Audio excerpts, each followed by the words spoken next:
हाँ जी, एक बार फिर से आप सभी का बहुत बहुत स्वागत और अभिनंदन भारद्वाज क्लासेस की एप्लीकेशन पर। यह हमारा आमेर रियासत का दूसरा वीडियो है और पिछले पार्ट में आमेर रियासत को हमने शुरू किया था, दुले राय से लेकर और राजा भगवंत दास तक कंप्लीट कर लिया था।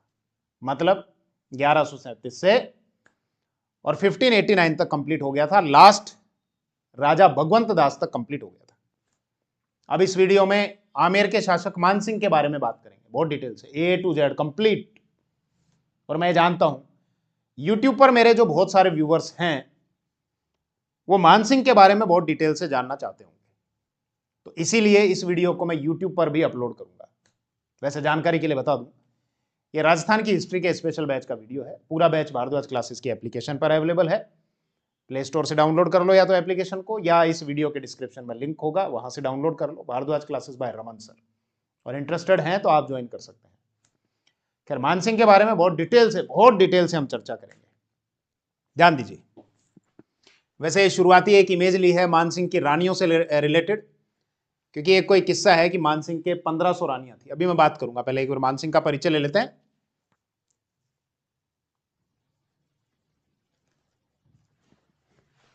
यह आमेर के शासक मानसिंह जो 1589 में शासक बने थे और 1614 में इनकी 6 जुलाई 1614 को एलिचपुर जो महाराष्ट्र में आता है वहां पर इनकी डेथ हो गई थी। लास्ट वीडियो से अगर मैं कनेक्ट करूं तो लास्ट वीडियो में हमने देखा था कि मानसिंह के जो पिता थे भगवंत दास, अब भगवंत दास थे, एक भगवान दास थे, एक बक्कू दास थे, मैं भी चर्चा करूंगा उस पर। ये भगवंत दास, ये इनसे पहले आमेर के शासक थे 1573 से और 89 ईस्वी तक। और लास्ट वीडियो में मैंने ये भी बताया था आपको कि अकबर ने इनको पंजाब की सूबेदारी दी थी भगवंत दास को, 7 वर्षों तक बनाया था। पूछा हुआ है किसी एग्जाम में, ध्यान रखना, 1582 से और 89 ईस्वी तक। तो पंजाब की सूबेदारी के दौरान ही लाहौर में रहते हुए, जो अभी तो पाकिस्तान में आता है वो हिस्सा, लाहौर में इनकी डेथ हो गई थी भगवंत दास। भगवंत दास के बाद अगले जो शासक बने थे वो बने थे इनके पुत्र मानसिंह। ये मानसिंह, पहला सवाल ये, अकबर के दरबार में मानसिंह की क्या इंपॉर्टेंस थी। अच्छा, एक चीज मैं क्लियर कर दूं, इस वीडियो को हिस्ट्री के पॉइंट ऑफ व्यू से देखें कि नहीं दो शासकों को आपस में तुलना करने की बजाय और तुलना करके गलत कमेंट्स करने की बजाय, मैं वैसे जानता हूं आप लोग समझदार हैं, ऐसे कमेंट्स नहीं करेंगे। केवल वीडियो को हिस्ट्री के पॉइंट ऑफ व्यू से आप देखिए, एग्जाम के पॉइंट ऑफ व्यू से देखिए और नॉलेज के पॉइंट ऑफ व्यू से देखिए, तो सुनना आप बात को। हाँ, मैं क्या कह रहा था कि अकबर के दरबार में मानसिंह की क्या इंपॉर्टेंस थी। मानसिंह एक बहुत बड़े मिलिट्री कमांडर थे, बहुत दूर दूर तक के क्षेत्र अकबर को जीत कर दिए। अकबर के खिलाफ अगर बहुत सारे लोगों ने विद्रोह किए, राजाओं ने विद्रोह किए, तो उन विद्रोहों को दबाया और अकबर की इंपॉर्टेंस को भी बढ़ाया। कुछ फैक्ट रखता हूं जिससे क्लियर हो कि मानसिंह की अकबर के दरबार में इंपॉर्टेंस क्या थी। अकबर ने मानसिंह को 7000 की मनसबदारी दी हुई थी। मनसबदारी एक सैनिक रैंक होती है, पहले के वीडियोस में मैं आपको बताता आया हूं। दरअसल इसके अगर इतिहास में हम जाएं थोड़ा सा, तो मानसिंह जब शासक बने थे 1589 में, तो इसके अगले ही वर्ष 14 फरवरी 1590 को अकबर ने 5000 की मनसबदारी दी थी। कितनी? 5000। और जिस साल अकबर की डेथ हुई थी 1605 ईस्वी में, तो अपनी डेथ से पहले ये 5000 की मनसबदारी बढ़ाकर अकबर ने 7000 की कर दी थी। तो इससे क्या क्लियर होता है? इससे यह क्लियर होता है कि उस समय मुगल दरबार में जो हिंदू राजा होते थे उनको इतनी ऊंची सैनिक रैंक सामान्यतः नहीं दी जाती थी, लेकिन मानसिंह को इतनी ऊंची सैनिक रैंक मिलने का मतलब कि मानसिंह की जो इंपॉर्टेंस है वो बहुत ज्यादा हुआ करती थी। आप इस बात से भी अंदाजा लगा सकते हो। बीकानेर के शासक थे राय सिंह, 1574 से और 1612 तक, 1612 ईस्वी तक बीकानेर के शासक थे। राय सिंह ने भी अकबर के लिए बहुत सारे सैन्य अभियान चलाए थे और उसमें अपने युद्ध कौशल का परिचय दिया था। राय सिंह को मात्र 4000 की मनसबदारी दी थी अकबर ने, 4000 से ज्यादा नहीं बढ़ाई। ये बात अलग है कि जब जहांगीर शासक बना तो जहांगीर का राय सिंह पर ज्यादा ट्रस्ट था और वो 4,000 से बढ़ाकर भी 5,000 ही की थी राय सिंह की मनसबदारी। लेकिन मान सिंह की जो मनसबदारी है वो 7,000 की अगर अकबर कर रहा है तो समझ में आ रहा है कि मान सिंह की इंपॉर्टेंस क्या थी। फिर इसके अलावा अकबर के जो नवरत्न थे उन नवरत्नों में से एक थे मान सिंह, मतलब जो 9 प्रमुख व्यक्ति थे उनमें से एक थे मान सिंह। फिर इसके अलावा अकबर ने मान सिंह को काबुल की सूबेदारी दी थी 1585 से 87। हालांकि काबुल में रहे बहुत लंबे टाइम तक थे, 1581 से 87 मनसबदारी 2 साल के लिए मिली थी। मैं भी डिटेल से बात करूंगा इस वीडियो में। बिहार की सूबेदारी मिली थी, बंगाल की सूबेदारी मिली थी, काबुल में सूबेदारी 1585 से 87, बिहार में 1587 से 94, बंगाल में 94 से 96। तो मतलब ये सारे फैक्ट ये क्लियर करने के लिए सफिशिएंट हैं। और इसके अलावा एक जो प्रमुख युद्ध था हल्दी घाटी का, जो 18 जून 1576 को लड़ा गया था महाराणा प्रताप के खिलाफ, कुछ जगह 21 जून भी डेट दी हुई है, उसमें मान सिंह को एक इंडिपेंडेंट कमांडर बनाकर भेजा गया था। अकबर के लिए बहुत इंपॉर्टेंट युद्ध था, बहुत इंपॉर्टेंस वाला युद्ध था, क्योंकि अकबर किसी भी प्रकार से महाराणा प्रताप को अधीनता स्वीकार कराना चाहता था। यह अलग बात है कि वो करा नहीं पाया था, तो वहां पर मान सिंह को भेजा गया एज ए कमांडर। तो ये सारे फैक्ट्स इतना क्लियर कर रहे हैं कि मान सिंह की क्या इंपॉर्टेंस थी। इन पर अभी हम डिटेल से बहुत चर्चा करेंगे। बहुत सारे व्यूवर्स ये देख रहे होंगे कि साहब जो पहली इमेज ली थी तो थोड़ा सा एक बार वही बता दो कि 1500 रानियों का जो किस्सा है, बाकी फिर आप बात और कर लेना। ऐसा बताया जाता है कि मान सिंह के जो रानियां थी उनकी संख्या 1500 थी। किसने गिन ली भैया, कौन बता रहा है ऐसा? जहांगीर, अकबर का बेटा था ना, अगला जो मुगल शासक बना, जहांगीर। जहांगीर और बलोचमैन, ध्यान रखना अगर पूछ लिया जाए कभी कि जहांगीर और बलोचमैन के हिसाब से मान सिंह की रानियों की संख्या कितनी थी, या 1500 रानियां किसने बताई, जहांगीर और बलोचमैन ने। सच्चाई है क्या इस बात में? सुनना, थोड़ा सा फैक्ट सुनना। आमेर आप जाएंगे तो आमेर में मान सिंह ने अपनी रानियों के लिए महल बनाए हुए हैं, उनकी संख्या 24 है। इसके अलावा बिहार में आप जाना, मान सिंह को जब वहां की सूबेदारी मिली थी बिहार की 1587 से और 94 के बीच में 7 साल, वहां की सूबेदारी के दौरान मान सिंह ने महल बनाए थे रोहतासगढ़ के। बिहार में जो रहते हैं वो जानते होंगे, अभी वो महल पता नहीं पूरी उस अवस्था में है या टूट गए, खंडहर हैं या कुछ बचे हुए निशान है या नहीं। बाकी सोर्स ये कहते हैं वहां पर मान सिंह ने अपनी रानियों के लिए 15 महल बनवाए थे। ठीक है। और मान सिंह की जब डेथ हुई थी ना एलिचपुर, कहां पर, महाराष्ट्र में, ये महाराष्ट्र है, यहां पर एक जगह आती है एलिचपुर। 6 जुलाई 1614 को मान सिंह की यहां पर डेथ हुई थी। डेट शायद हो सकता है आपसे नहीं पूछी जाए, सन आपसे पूछा जा सकता है मान सिंह की डेथ कब हुई थी। यह भी पूछा जा सकता है मान सिंह की डेथ कहां पर हुई थी, एलिचपुर में। तो मान सिंह की जब यहां पर डेथ हुई थी तो मान सिंह की मृत्यु पर, शासक की जब डेथ हो जाती है तो रानियां जो है वो जिंदा जल जाती थी, उसको सती प्रथा कहा जाता था। तो मतलब 60 जो है 60 रानियां सती हुई थी मान सिंह की मृत्यु पर। तो ये जो 3 बातें हैं, कौन सी 3 बातें? आमेर के महल में मान सिंह की जो रानियों की 24 महल, रोहतासगढ़ में बिहार की सूबेदारी के दौरान 15 महल बनाए थे रानियों के लिए, और मान सिंह की डेथ होने पर 60 रानियां जो है वो सती हुई थी। तो जहांगीर और बलोचमैन जो ये आंकड़ा दे रहे हैं 1500 का, 1500 और यहाँ 24, 15 और 60 में तो कोई तालमेल ही नहीं बैठ रहा। अगर इतनी ज्यादा संख्या होती तो कम से कम मान सिंह की डेथ पर 1000 या 1200 रानियां तो सती होनी चाहिए थी, लेकिन यह आंकड़ा तो इसके कहीं आसपास ही नहीं है। तो खैर फैक्ट क्लियर हो गया होगा आपके सामने। अब थोड़ा विषय को और आगे बढ़ाते हैं। मान सिंह कौन?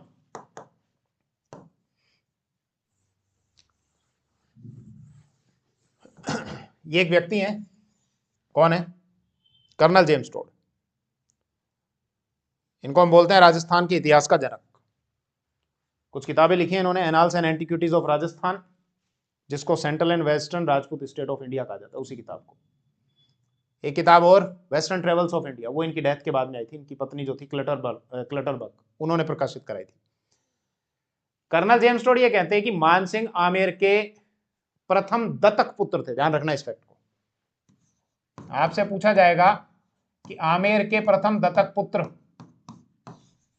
मतलब गोद लिए हुए, मानसिंह गोद आए थे, गोद लिया था मानसिंह को, ऐसा कौन कहते हैं? Colonel James Tod. और एक व्यक्ति और है, स्मिथ। इनको सपना आया था क्या? नहीं। कोई एक जमवारामगढ़ का कोई एक अभिलेख है 1613 ईस्वी का, उसके आधार पर ये दोनों कहते हैं, स्मिथ और कर्नल जेम्स टोड, कि मानसिंह जो है ये आमेर के दत्तक पुत्र थे। दत्तक मतलब गोद लिया मानसिंह को और गोद लेकर फिर इनको अगला शासक बनाया गया। तो इसका मतलब क्या, इनके पिता भगवंत दास नहीं थे? पिता कौन थे फिर इनके? पिता के संबंध में देखो बहुत सारे अलग अलग फैक्ट, अलग अलग बात करते हैं, थोड़ा सुन लेना इस बात को। कुछ सोर्स हैं वो ये कहते हैं कि मानसिंह के जो पिता हैं वो भगवंत दास थे, कुछ कहते हैं नहीं साहब भगवंत दास नहीं है, भगवान दास थे।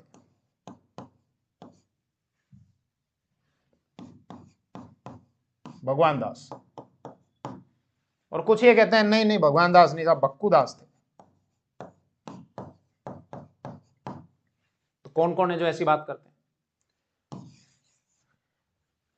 एक शिलालेख है 1612 ईस्वी का, ये फैक्ट ध्यान रखना। कहां से मिला? आमेर से। पिछले वीडियो में मैंने आपके साथ में बात की थी कि ये जो शिलालेख है 1612 ईस्वी का आमेर का, इसमें कछवाहा शासकों को रघुकुल तिलक कहा गया है। बताया था आपको, क्या कहा गया है? रघुकुल तिलक। और इससे ये स्पष्ट है रघुकुल तिलक से कि आमेर के जो कछवाहा शासक हैं ये भगवान राम के पुत्र कुश के वंशज हैं। कुशवाहा, कुशवाहा से होता होता फिर कछवाहा। तो यही आमेर का जो शिलालेख है 1612 ईस्वी का, इसमें मानसिंह के पिता का नाम भगवंत दास दिया हुआ है। अबुल फजल भी यही कहता है। अब अबुल फजल तो हाँ खैर, अबुल फजल जो है वो पहले का ही है 1612 ईस्वी का, तो अबुल फजल भी ये कहता है। इसके अलावा सूर्यमल मिश्र वो भी ऐसा ही कहते हैं। इसके अलावा एक कोई आपके कछवाहा वंशावली है वो भी ऐसा कहती है। इतने सोर्सेज में नहीं जाना, मुख्य आप इस सोर्स को पकड़ लेना कि आमेर का जो शिलालेख है 1612 ईस्वी का वो भगवंत दास बताता है इनके पिता का नाम। इसके अलावा फरिश्ता हुआ, निजामुद्दीन हुआ, बांकीदास जी हुए, वो कहते हैं साहब नहीं भगवान दास है इनके पिता का नाम। जहांगीर, मुगल शासक जहांगीर, वो कहता है नहीं इनके पिता जो है वो बक्कू दास है। तो फिर बोले साहब इनके पिता तो बक्कू दास हैं लेकिन भगवान दास ने गोद लिया था और फिर मानसिंह को अगला शासक बना दिया था। तो वो गोद वाली जो बात है वो यहां पर ये कह रहे हैं जहांगीर। कर्नल जेम्स टोड भी ये कह रहा है कि नहीं साहब ये गोद लिए हुए थे। तो आपसे अगर कभी एग्जाम में ये पूछा जाए कि आमेर के प्रथम दत्तक पुत्र कौन थे, मतलब जिनको शासक बनाया गया, तो वो मानसिंह थे, वो इस सोर्स के हिसाब से। क्लियर इतनी बात? अब इधर आओ, ये क्या दिख रहा है आपको? फ्लैग, झंडा,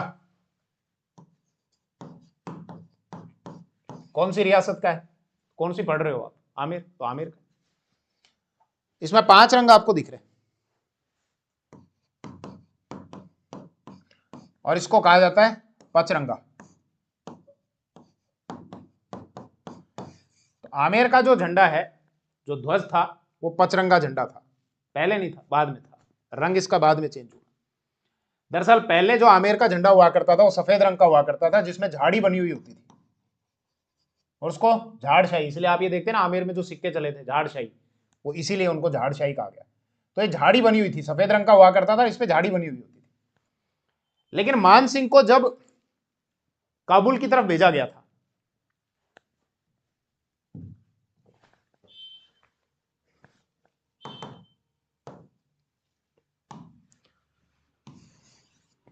अकबर का भाई था मिर्जा हकीम,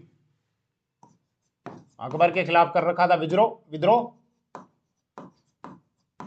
को दबाने के लिए मानसिंह को भेजा गया था। और भी इधर कमांडर भेजे गए थे। पहले मानसिंह को शुरू में इंडिपेंडेंट नहीं भेजा गया था, कोई यूसुफ करके ऐसे थे, मतलब उनके अधीनता में भेजा गया था। यहां मानसिंह जब रहे तो 5 कबीलों को उन्होंने जीता, बहुत लोकप्रिय हो गए थे। और मानसिंह के बारे में ऐसा कहा जाता था, कोई कहावत भी है कि मात सुनावे बालगा खौफनाक रणगात, काबुल भूली नहीं अजय वो खांडो बे हाथ। मतलब माता जो है वो अपने बालकों को सुनाया करती थी सुलाने के लिए कि मात सुनावे बालगा खौफनाक रणगाथ, रणगाथा, खतरनाक रणगाथा, काबुल भूली नहीं अजय, कि काबुल आज तक नहीं भूला है। किसके बारे में? वो खांडो बे हाथ, मतलब मानसिंह का जो खांडा होता था और चलाने की जो निपुणता होती थी वो आज तक नहीं भूले।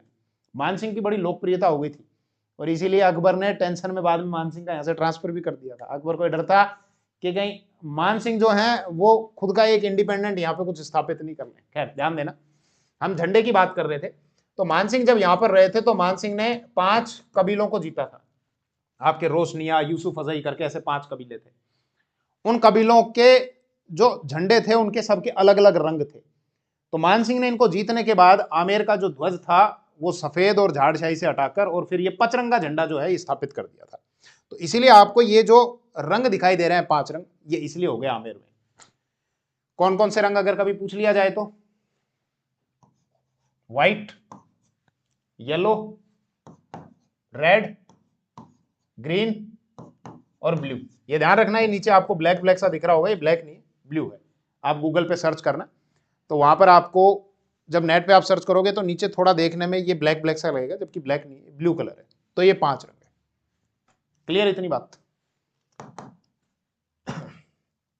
अब मान सिंह के सबसे पहले हम सैन्य अभियानों की बात करेंगे कि कहां कहां पर मान सिंह को लड़ने के लिए भेजा, और फिर मान सिंह का कला और संस्कृति के क्षेत्र में क्या योगदान है, और सनातन के लिए मान सिंह का क्या योगदान है। क्या मान सिंह ने मंदिर बनवाए थे? बहुत सारे, ढेरों मंदिर मान सिंह ने बनवाए थे, उस पर हम बात करेंगे। ये किला आपको दिखाई दे रहा है, थोड़ा इसको जूम कर लो, ये ब्लैक ब्लैक सा दिख रहा होगा। मैं क्या स्क्रीन की लाइट कम करके रखता हूं ताकि आंखों पे जोर नहीं पड़े। दिख रहा है? रणथंबोर कहां पर? राजस्थान का एक जिला है सवाई माधोपुर, वहां पर आता है।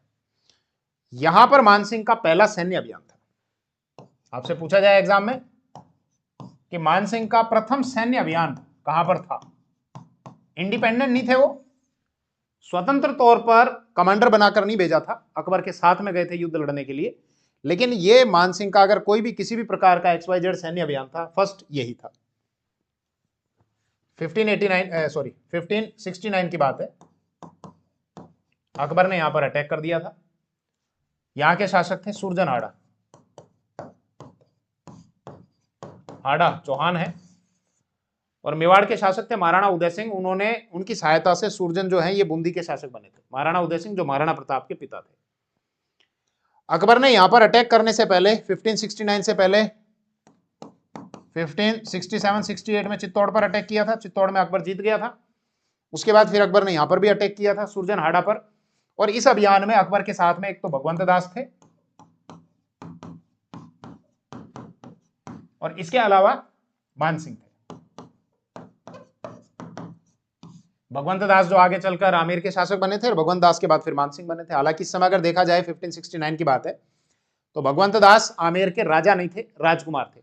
राजा कौन थे? भारमल। भाई भारमल का टाइम पीरियड 1547 से और 73 था, तो इसी टाइम पीरियड की ड्यूरेशन में आ रहा है 69।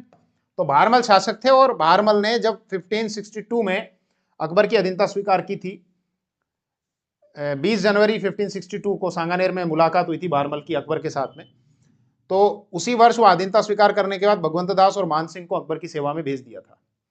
तो भगवंत दास और मान सिंह अकबर के साथ में आए थे और भगवंत दास की मध्यस्थता से अकबर और सुरजन हाड़ा के बीच में एक संधि हुई थी। मतलब सुरजन हाड़ा ने यह अधीनता स्वीकार की थी। उसकी कुछ शर्तें थी, उन शर्तों में से एक शर्त सुरजन हाड़ा की यह थी कि साहब आप लड़ाई के लिए कहीं भी भेज देना मेरे को, लेकिन मैं अटक के पार नहीं जाऊंगा। और देखो इसी में अकबर की यह पॉलिटिकल स्ट्रेटेजी भी थी कि 1570 में जब अकबर ने नागौर में अपना दरबार लगाया था,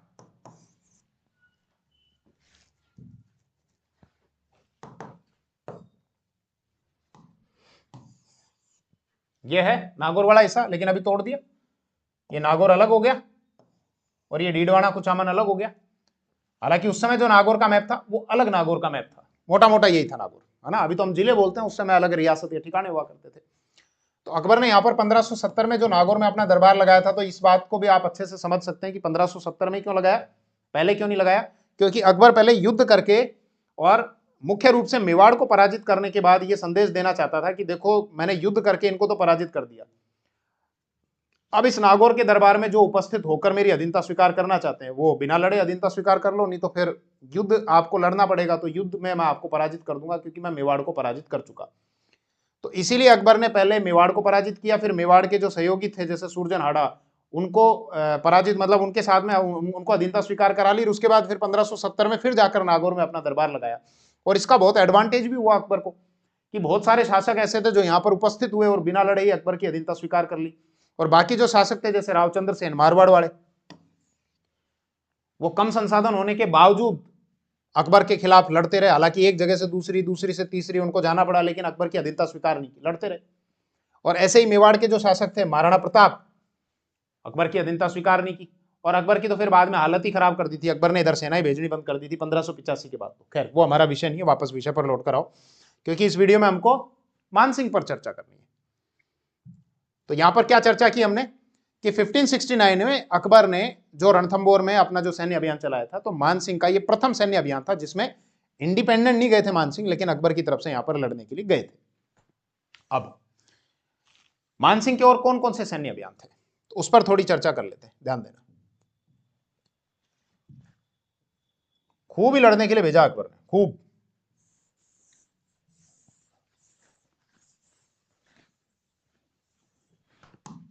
एक आउटलाइन अगर मैं खींचूं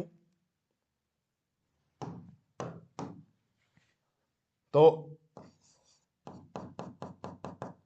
गुजरात, भाई शुरुआत अगर हम यहां से करें, एक पहले आउटलाइन खींच रहा हूं, उसके बाद फिर समझा रहा हूं। ये इधर रणथंबोर की तरफ मानसिंह गए, फिर इधर गुजरात की तरफ, फिर इसके बाद इधर डूंगरपुर की तरफ, फिर इसके बाद इधर मेवाड़ की तरफ, इसके बाद काबुल की तरफ, इसके बाद बिहार की सूबेदारी, बिहार की तरफ, बंगाल की तरफ। बाद में तो मानसिंह ने अपना ट्रांसफर करा लिया था अजमेर, क्योंकि अकबर हो गया था बूढ़ा।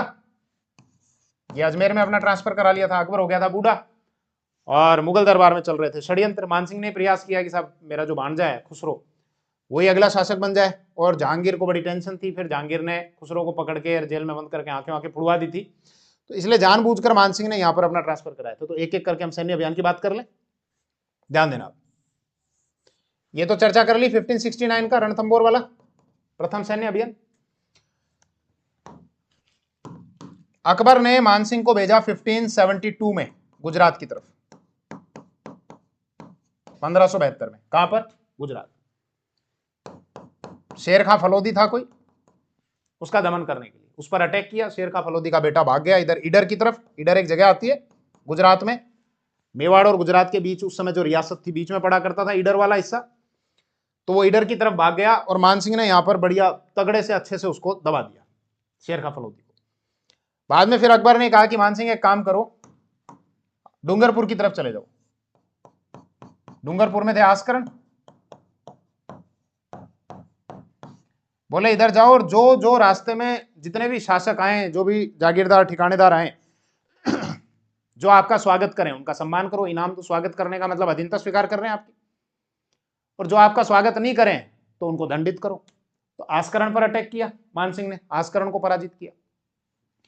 फिर मानसिंह जब यहां डूंगरपुर पहुंचे तो अकबर का फिर आदेश आया, क्या? बोले एक काम करो, आप मेवाड़ चले जाओ। बोले क्यों? बोले मेवाड़ के जो शासक हैं कीका, महाराणा प्रताप को कीका कहा करते थे, महाराणा प्रताप।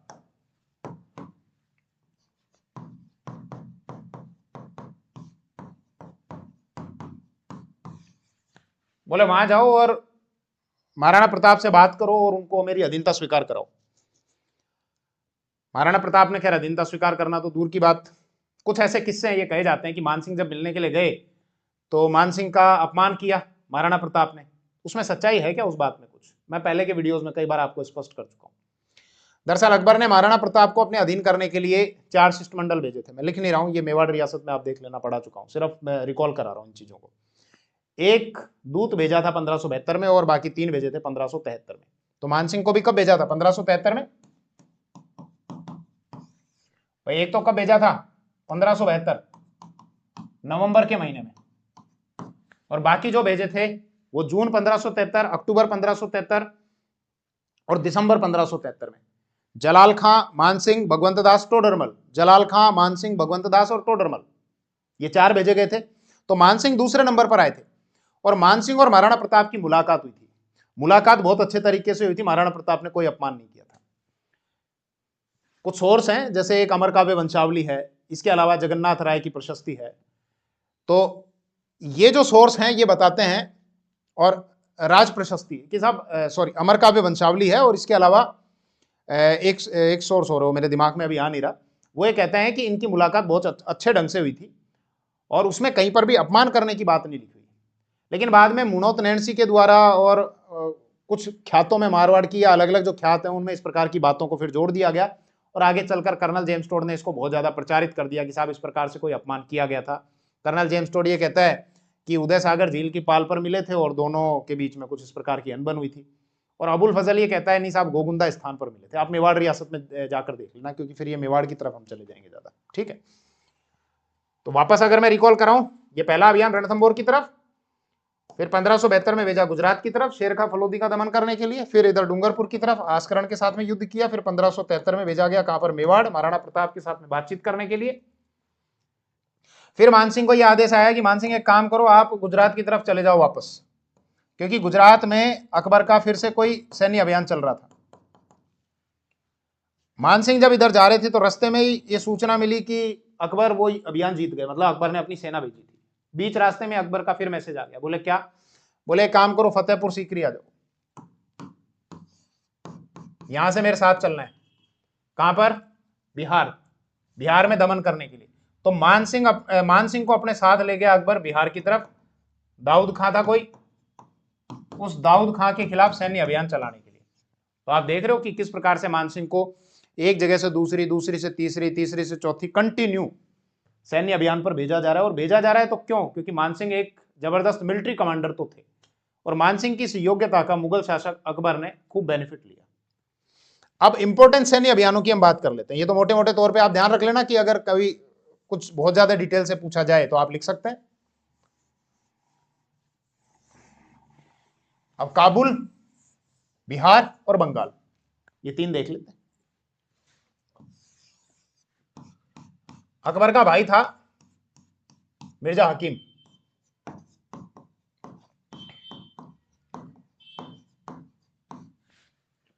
अकबर के खिलाफ विद्रोह कर रखा था इधर। अकबर ने एक एक करके बहुत सारे अपने कमांडर भेजे मिर्जा हकीम के विद्रोह का दमन करने के लिए। मानसिंह को जब शुरू में यहां पर भेजा गया था तो इंडिपेंडेंट कमांडर के तौर पर नहीं भेजा गया था, अधीनता में भेजा गया था। लेकिन बाद में मानसिंह के रण कौशल से, युद्ध कौशल से अकबर बहुत प्रभावित हुआ, और मानसिंह को फिर यहां पर इंडिपेंडेंट कमांडर बना दिया गया, काबुल की सूबेदारी दे दी गई। भेजा तो कब था, वैसे तो 1580 की तरफ ही इधर भेज दिया था, लेकिन काबुल में जो मानसिंह रहे थे वो 1581 से और 87, कितने साल हो गए, लगभग 6 साल हो गए। और कमांडर बनाया था 1585 में और 87 तक। तो अगर आपसे पूछा जाए कि मानसिंह को काबुल का सूबेदार कितने वर्षों तक बनाकर रखा गया, 2 वर्षों तक। कब से कब तक, 1585 से और 87 के दौरान। इससे पहले भी मानसिंह रहे थे, काबुल में रहे कितने, 1581 से और 87। और फिर वही चीज हमने कनेक्ट कर ली थी कि आमेर का जो झंडा है वो पंचरंगा क्यों है, क्योंकि वहां बहुत सारे कबीलों को पराजित किया। मानसिंह यहां पर बहुत लोकप्रिय हो गए थे। अकबर ने 1587 में मानसिंह का ट्रांसफर कर दिया, कहां पर, ये ठेठ इधर का हिस्सा, और मानसिंह को ठेठ ये उठा के इधर भेज दिया, यहां पर बिहार की सूबेदारी दे दी।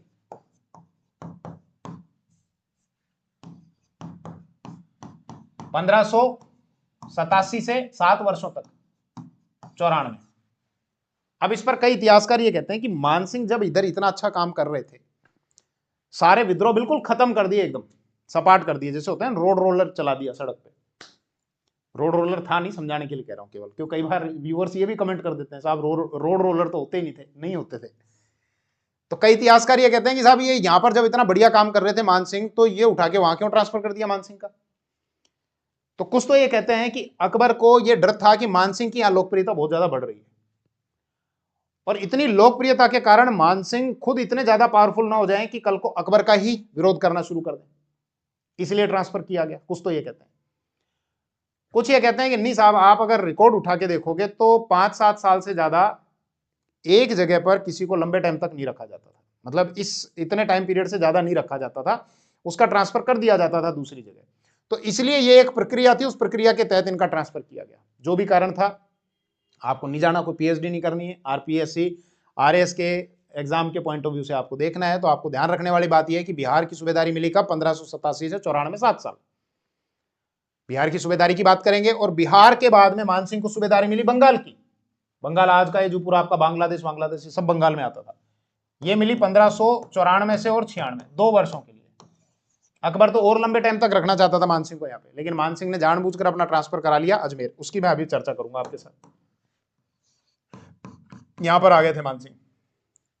सुनना बात को, बिहार की सूबेदारी के दौरान मानसिंह ने यहां पर बहुत सारे काम किए, मंदिर बनाए, महल बनाए, खूब काम किया। उन फैक्ट्स को आप ध्यान रखना, एग्जाम के पॉइंट ऑफ व्यू से इंपॉर्टेंट है, पूछे जाएंगे। बोले साहब एक तो अपन यहाँ रहने आए, तो एक काम करते हैं, अपने नाम से एक तो नगर बसाते हैं, मानपुर नगर। तो बिहार की सूबेदारी के दौरान एक तो ये बोले एक रोहतासगढ़ के महल बनाएंगे अपन। तो मानसिंह ने यहां पर रोहतासगढ़ के महल भी बना दिया। बोले मंदिर भी बनाते हैं, तो महादेव जी का मंदिर बनाया गया में, एक पटना में भवानी शंकर,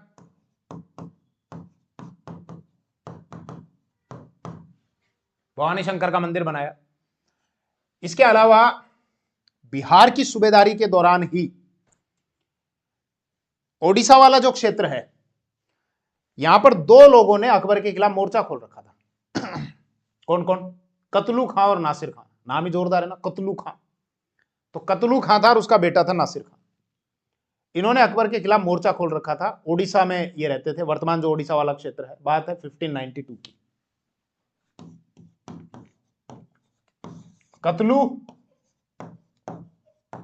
और नासिर, ये तो याद करने की जरूरत ही नहीं, नाम वैसे याद हो जाए, कतलू और नासिर। नासिर तो वैसे ही होता था, कतलू और हो जाएगा।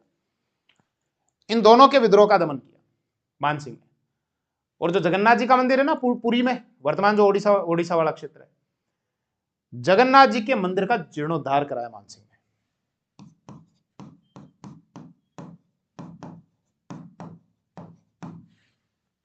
इसके अलावा एक बार इसको रिमूव कर लेते हैं। एक जगह आती है गिदौर। गिदौर के शासक थे पूर्णमल। तो मानसिंह ने कहा, बोले पूर्णमल जी, बोले हाँ आपको पूर्ण रूप से पराजित कर देते हैं। तो मानसिंह ने गिदौर के शासक पूर्णमल को पराजित कर दिया। पूर्णमल की कोई पुत्री थी, पूर्णमल ने अपनी पुत्री की शादी मानसिंह के भाई थे चंद्रभानु के साथ में कर दी। इसके अलावा गया के एक शासक थे अनंत चेरू।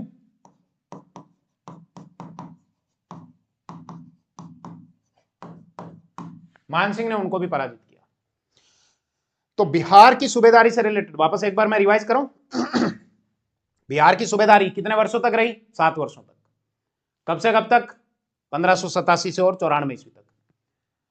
क्या क्या यहां पर निर्माण कराया मानसिंह ने? मानपुर नगर बसाया, रोहतासगढ़ के महल बनवाए, इसके अलावा महादेव मंदिर बनवाया, भवानी शंकर मंदिर बनवाया, ओडिशा के जो कतलू खां नासिर खां थे उनका विद्रोह का दमन किया, और जगन्नाथपुरी के मंदिर का जीर्णोद्धार कराया। इसके अलावा गिदौर के शासक पूर्णमल को पराजित किया। पूर्णमल ने अपनी पुत्री की शादी मानसिंह के भाई चंद्रभान से कर दी। और गया के जो शासक थे अनंत चेरू, उनको पराजित किया। कुछ इक्का दुक्का फैक्ट अगर दिमाग से मिस हो रहा होगा, ध्यान नहीं आया होगा, तो बाद में मैं नोट्स में इंक्लूड कर दूंगा। क्लियर इतनी बात? तो यहां मानसिंह ने बहुत अच्छा काम किया। देख लो, दिख ही रहा है। ऐसे आदमी को कौन छोड़ेगा भाई? तो 7000 की जो मनसबदारी दी थी अकबर ने, वो मानसिंह को ऐसे ही थोड़ी दी थी। एक योग्य मिलिट्री कमांडर थे मानसिंह। अब मानसिंह का यहां से फिर ट्रांसफर, तो अगर देखा जाए तो उसी ट्रेंड को फॉलो कर रहा है अकबर, कि यहां पर लगभग 6-7 साल यहां रखा काबुल में, 2 साल सूबेदारी में रहे, उसमें 7 साल यहां बिहार की सूबेदारी में रख दिया गया, और फिर मानसिंह का ट्रांसफर कर दिया। तो यह बात भी पुष्ट होती है यहां पर कि मुगलों के द्वारा 6-7 साल या 8 साल से ज्यादा सामान्यतः एक स्थान पर लंबे टाइम तक नहीं रखा जाता था, ट्रांसफर कर दिया जाता था। तो अब बंगाल की सूबेदारी दे दी गई 1594 से और 96। यहां मान सिंह 2 ही साल रहे, क्योंकि मान सिंह ने खुद ही यहां से ट्रांसफर करा लिया था अपना। तो यहां पहले क्या काम किया मान सिंह ने वो देख लेते हैं, उसके बाद फिर ट्रांसफर क्यों कराया उस पर भी बात कर लेंगे। यहां की सूबेदारी के दौरान एक तो पूर्वी बंगाल के शासक थे केदार, भाई एक तो पूर्वी बंगाल उधर वाला हिस्सा, एक पश्चिमी बंगाल। पूर्वी बंगाल के शासक थे केदार, केदार को पराजित किया, और इनको पराजित करने के बाद शीला माता की जो मूर्ति है वो वहां से ले आए, एक जगह आती है जसोर,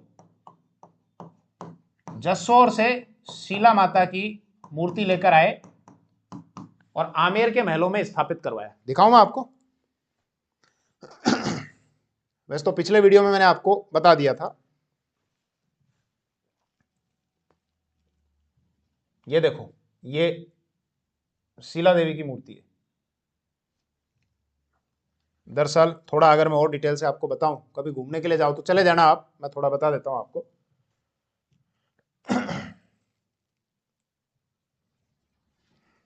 ये आमेर के महल है, ये है वैसे किला, लेकिन ऐसा किला है जो महल के स्ट्रक्चर में है, महल के रूप में। शुरुआत में कोई इक्के दुक्के महल बनाए थे कोकिल देव ने, इसलिए काकिलगढ़ भी इसको बोलते हैं। बाद में मुख्य रूप से ज्यादातर स्ट्रक्चर इसका मान सिंह ने बनवाया था। जयसिंह के टाइम पे भी यहाँ पर काफी स्ट्रक्चर बना था, मिर्जा जयसिंह के टाइम, जो आप देखते हैं ना दीवाने आम दीवाने खास वाला, वो मिर्जा जयसिंह ने बनाया था। इसके अलावा अंदर आप जाते हैं तो एक गणेश पोल बना हुआ है अंदर की तरफ, जिसपे जबरदस्त पेंटिंग हो रखी है, वो मिर्जा जयसिंह ने कराई थी। मैं आपको क्या बता रहा था, हाँ शीला माता। यहां पर जब आप जाएंगे अंदर, तो यहाँ अंदर की तरफ आपको टिकट वगैरह लेनी पड़ेगी काउंटर से, और जब टिकट लेने के बाद आप अंदर की तरफ इस महल में देखने के लिए, इस महल को देखने के लिए, घूमने के लिए प्रवेश करते हैं, तो मेन महल में जाने की बजाय साइड में एक स्लोप सा आएगा, उस स्लोप पे आप जाएंगे तो वहां बगल में, मतलब मेन एंट्री लेने की बजाय थोड़ा साइड में जाएंगे तो वहां पर मंदिर है, मंदिर में कोई टिकट नहीं लगता, वहां पर आप दर्शन कर सकते हैं। तो ये मंदिर है शीला माता का। तो जब आप दर्शन करने के लिए जाएं, 8 भुजाएं इनकी, ये मैं इसलिए बता रहा हूं, पूछ लेते हैं। जैसे राठौड़ों की जो कुलदेवी नागणेची माता जो बीकानेर में स्थापित है, हालांकि मेन जो मंदिर है वो नागाना गांव में है, बाड़मेर में, लेकिन बीका जोधपुर से लेकर गए थे और बीकानेर में एक नागणेची माता की मूर्ति स्थापित कराई थी, उनके 18 हाथ हैं। तो ऐसे इसलिए बता रहा हूं कि पूछ लिया जाता है। तो इनकी 8 भुजाएं हैं। ये जसोर से लाए थे मान सिंह, पूर्वी बंगाल के राजा केदार को पराजित करके लाए थे, यहां पर उन्होंने स्थापित कराई थी आमेर के महलों में। और वर्तमान जो ये मंदिर का स्वरूप है, ये जयपुर के शासक बने थे राम सिंह। आगे क्रांति होगी ना 1857 की क्रांति, तो 1835 से 1880 ईस्वी के बीच में यहाँ के शासक बने थे राम सिंह।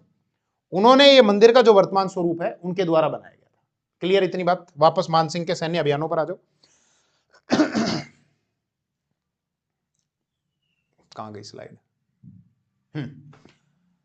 तो ये बंगाल की सूबेदारी रही 2 साल। पूर्वी बंगाल के राजा केदार को पराजित किया। अब देखे, बोले पूर्वी बंगाल कर दिया तो पश्चिम बंगाल भी क्यों छोड़े, बोले पश्चिम बंगाल में भी पराजित करते हैं। यहाँ के कोई शासक थे लक्ष्मी नारायण,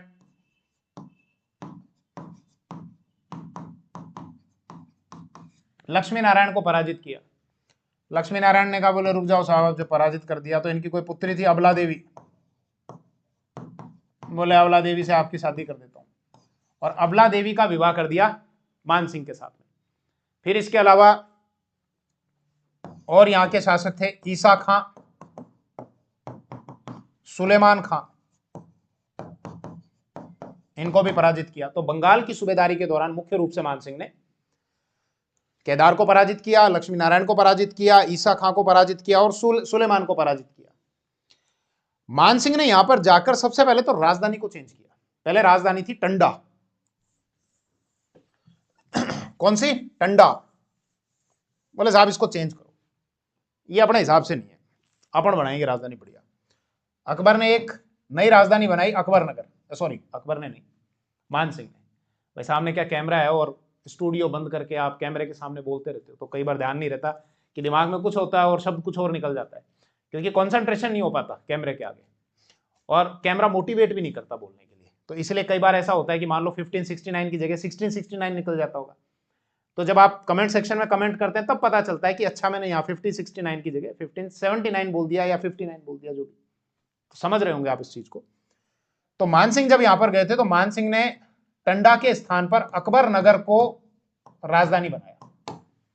आज जो राजमहल वाला क्षेत्र है ना, जिसको राजमहल बोलते हैं, वो अकबर नगर, पहले अकबर नगर था।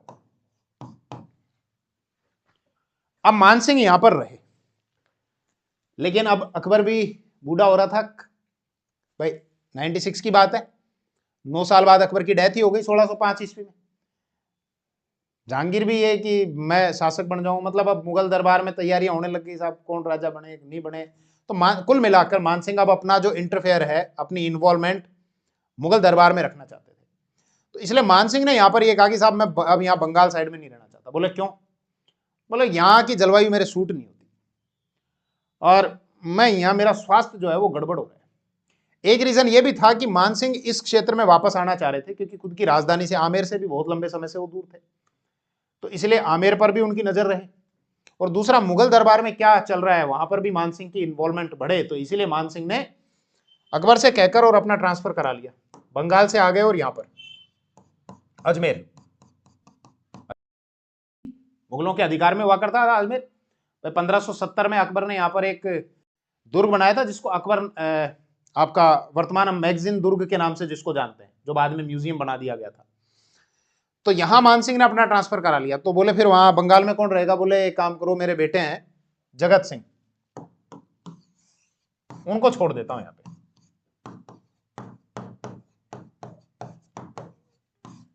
और जगत सिंह की यहां पर रहते हुए 1599 के लगभग डेथ हो जाती है।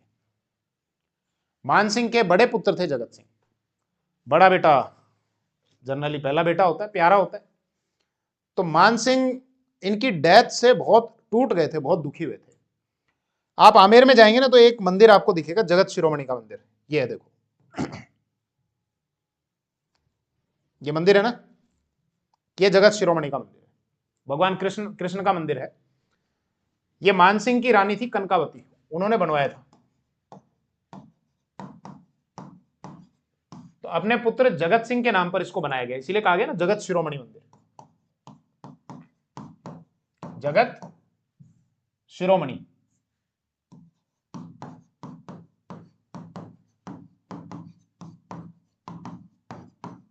किसने बनाया? मानसिंह की रानी कनकावती ने। और इसके संबंध में ऐसा कहा जाता है कि भगवान कृष्ण की जो मूर्ति है यहां पर, यह शायद वही मूर्ति है जिसकी मीराबाई पूजा किया करती थी। अब वही मूर्ति है कि नहीं है पता नहीं, लेकिन ऐसा कहा जाता है। क्लियर इतनी बात? मानसिंह के जो पुत्र थे मुख्य रूप से जगत सिंह थे, हिम्मत सिंह थे, दुर्जन सिंह, भाऊ, कल्याण। जगत सिंह की तो डेथ हो गई थी। अगले जो शासक है वो भाऊ बनते हैं। जब मानसिंह की डेथ हो जाती है ना 1614 में, तो ये अगले शासक बनेंगे। अभी हम बात कर लेंगे जब ये शासक बनेंगे 1614 से और 21 तक, 7 सालों तक। ये ड्रिंक ज्यादा किया करते थे भाऊ। तो अभी बाद में हम बात करेंगे भाऊ की। वापस मानसिंह के ऊपर आ जाते हैं, उस सवाल का जवाब ढूंढने के लिए कि मानसिंह ने अजमेर में अपना ट्रांसफर क्यों कराया। इधर ध्यान दो, ये कौन है? खुसरो। भले ये खुश नहीं दिख रहा होगा, लेकिन नाम खुसरो है तो है।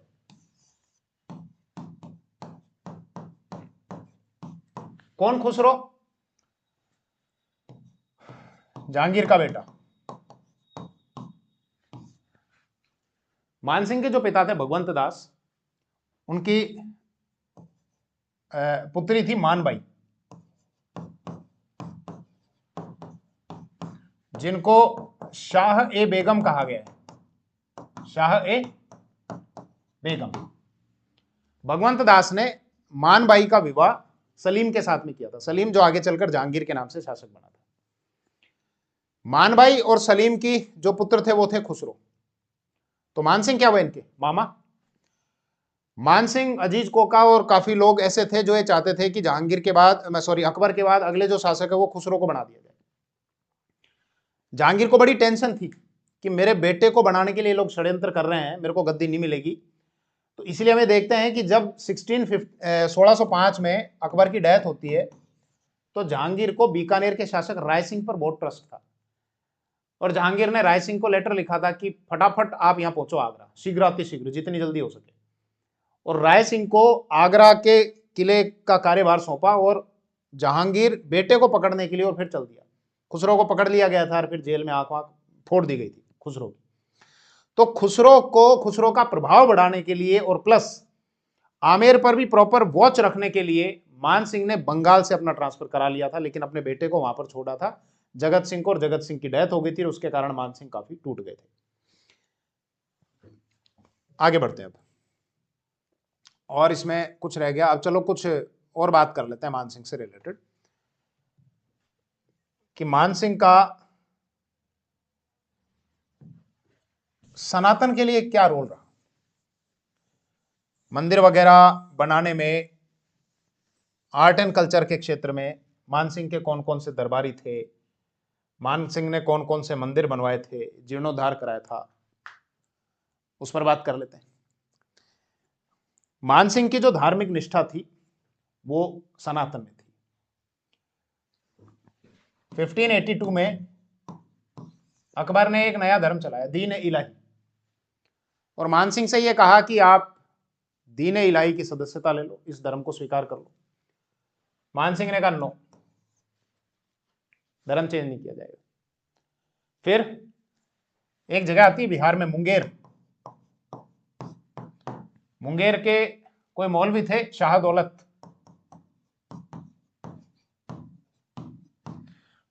शाह दौलत ने कहा कि मान सिंह आप में कोई कमी नहीं है, एक कमी है, आप मुसलमान नहीं हो, मुसलमान बन जाओ। मान सिंह ने कहा नो।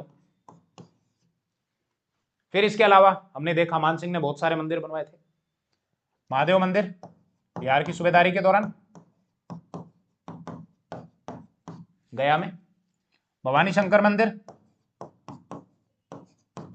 ये ध्यान रखना है, ये पूछे गए हैं, पूछा जाएगा आपसे। भवानी शंकर मंदिर पटना में, कुछ जगह शायद बैकुटपुर भी लिखा हुआ है इसमें। इसके अलावा राधा गोविंद मंदिर वृंदावन, राधा गोविंद जी का मंदिर है। एक मंदिर आपके गोविंद देव जी का यहाँ पर है जयपुर में, वो तो सवाई जयसिंह के द्वारा यहाँ पर स्थापित कराए गए थे गोविंद देव जी, वृंदावन से वो मूर्ति लाई गई थी। और राधा गोविंद जो मंदिर है वृंदावन में, वो मान सिंह के द्वारा बनवाया गया था वहां पर। इसके अलावा इनकी जो रानी थी कनकावती, उन्होंने जगत शिरोमणि का मंदिर बनाया था आमेर में, जिसकी मैं बात कर चुका अभी।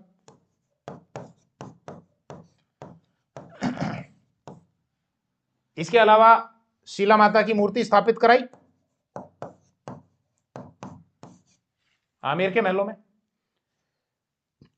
और कोई रह गया क्या, मेरे दिमाग से निकल रहा है क्या? शीला माता की हो गई, जगत शिरोमणि का मंदिर हो गया, महादेव मंदिर, अच्छा ठीक है, हाँ जगन्नाथ जी का मंदिर पुरी वाला जीर्णोद्धार कराया।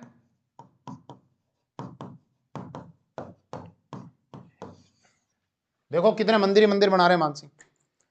तो इसलिए कई बार जब सोशल मीडिया पे ये कमेंट देखते हैं कि साहब मान सिंह ने कुछ नहीं किया सनातन के लिए, तो लगता है कि नहीं, मान सिंह ने बहुत सारे मंदिर बनाए थे। आप देखो, अब इतना सारा वीडियो में पढ़ने के बाद, देखने के बाद, तब तो समझ में आ रहा होगा मान सिंह ने बहुत कुछ किया था। लेकिन शायद मान सिंह की हम तुलना महाराणा प्रताप से करते हैं, और तुलना करने के कारण फिर मान सिंह को कमेंट सेक्शन में फिर लिखना शुरू कर देते हैं।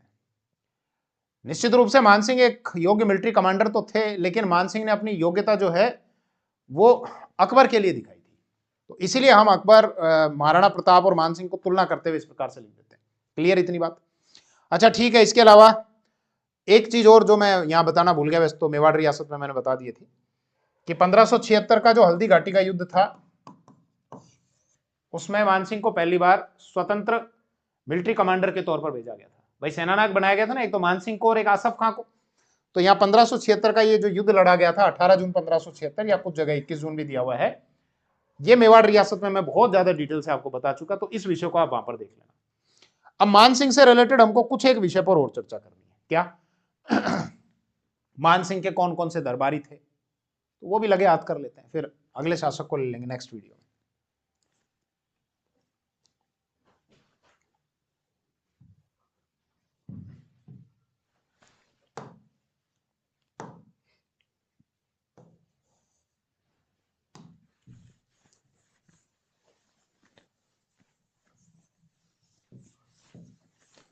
इसको मैं इधर लिखता हूं, एक अलग से पेज लेता हूं। मान सिंह के कुछ दरबारी, तो एक तो नाम मैंने आपको पहले ही बताया, पुंडरीक विठल।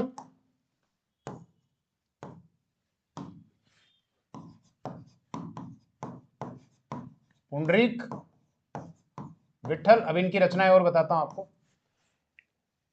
इसके अलावा मुरारीदास,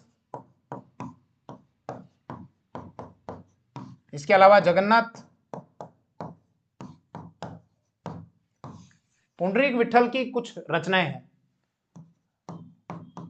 ध्यान रखना, भले ही इसको रट्टा मार लेना, 10-15 बार बोल लेना 2-4 दिन तक, ये याद करनी जरूरी है, एग्जाम में यहां से क्वेश्चन आने की प्रबल संभावना है। पुंडरीक विठल किसके दरबारी थे? मान सिंह के। रचनाएं कौन सी? राग मंजरी, रागमाला, नृतन निर्णय, दूनी प्रकाश,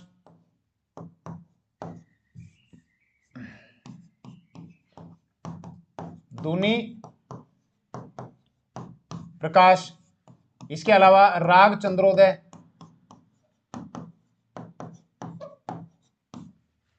ये मुख्य मुख्य इनकी रचनाएं। किनकी? पुंडरीक विठल की। फिर से बोल रहा हूं, पुंडरीक रत्नाकर मत करना। पुंडरीक रत्नाकर जयपुर के शासक सवाई जयसिंह के दरबारी थे, वो अलग हैं, जिन्होंने अश्वमेध कराया था। अश्वमेध बोलते हैं वैसे उसको, अश्वमेध का मतलब यज्ञ ही होता है जिसमें घोड़ों को छोड़ दिया जाता था, बाद में हम चर्चा कर लेंगे।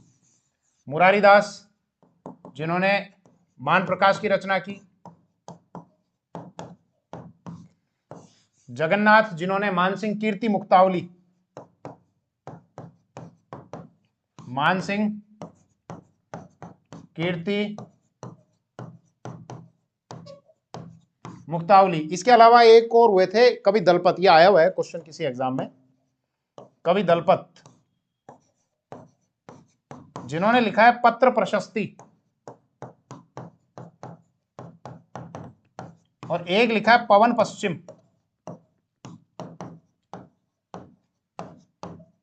फिर से बोलता हूं, पुंडरीक विठल, जिन्होंने राग मंजरी, रागमाला, नृतन निर्णय, दूनी प्रकाश, राग चंद्रोदय। इसके अलावा मुरारीदास, जिन्होंने मान प्रकाश की रचना की। जगन्नाथ, जिन्होंने मानसिंह कीर्ति मुक्तावली की रचना की। कवि दलपत, जिन्होंने पत्र प्रशस्ति और पवन पश्चिम की रचना की। मानसिंह के कवियों में एक दरबारी और थे, हापा बारहट। हापा बारहट बहुत पैसे वाले थे भैया, 100 तो खुद के पास हाथी थे और कई नौकर थे। इसके अलावा हरिदास, हरनाथ, हरिदास नहीं, हरनाथ, हरिनाथ, ये खैर छोड़ दो उसको, ये ध्यान रख लेना आप, तो ये इंपॉर्टेंट बात है। अच्छा, एक मुझे किस्सा एक और ध्यान है, एक थे कवि गंग, अकबर के दरबारी थे कवि गंग। इन्होंने एक लेटर लिखा था मानसिंह को, बोले साहब ये मैं एक व्यक्ति भेज रहा हूं, बेचारा गरीब आदमी है, तो इसको 1000 रुपए, मतलब उस समय रुपए नहीं थे, उस समय की जो करेंसी थी 1000 के आसपास कुछ सिक्के वगैरह देने के लिए कहे थे। तो मानसिंह ने वो तो दे दिए थे, लेकिन बाद में फिर उनसे कहा था कि आपने इतना सही देने के लिए क्यों कहा? जब कभी भी कोई दान करने की बात आए तो आप संकोच मत किया करो। मानसिंह बहुत दानी थे, बहुत दान किया करते थे। तो कवि गंग ने जो इतना छोटा सा दान देने के लिए कहा था, तो मानसिंह ने कहा, बोले जब भी कभी किसी को कुछ देना हो तो दिल खोल के आप लिखा करो, तो दिल खोल के दिया करो। तो चलिए, मानसिंह से रिलेटेड फिलहाल इस वीडियो में इतना ही क्या कंप्लीट हो गया, बचता क्या मानसिंह से रिलेटेड। बाकी मानसिंह के बाद अब आगे क्या इनके पुत्र भाऊ बनेंगे, फिर मिर्जा राजा जयसिंह बनेंगे, वो देखते हैं फिर नेक्स्ट वीडियो में। थैंक यू, जय हिंद।